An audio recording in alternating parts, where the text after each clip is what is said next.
پیر صاحب، پٹھان تم پر چڑیل کا سایہ ہے اور یہ میرے بس کی بات نہیں، میں نہیں اسے ہٹا پاؤں گا۔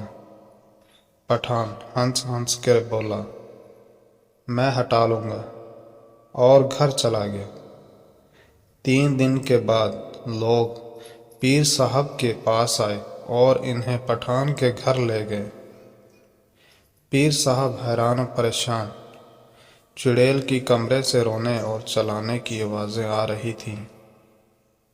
مجھے نکالو اس کمرے سے۔ پیر صاحب نے دروازہ کھولا تو چڑیل باہر زور لگا رہی تھی اور پٹھان اس کی ٹانگوں سے پکڑ کر باندھا ہوا تھا۔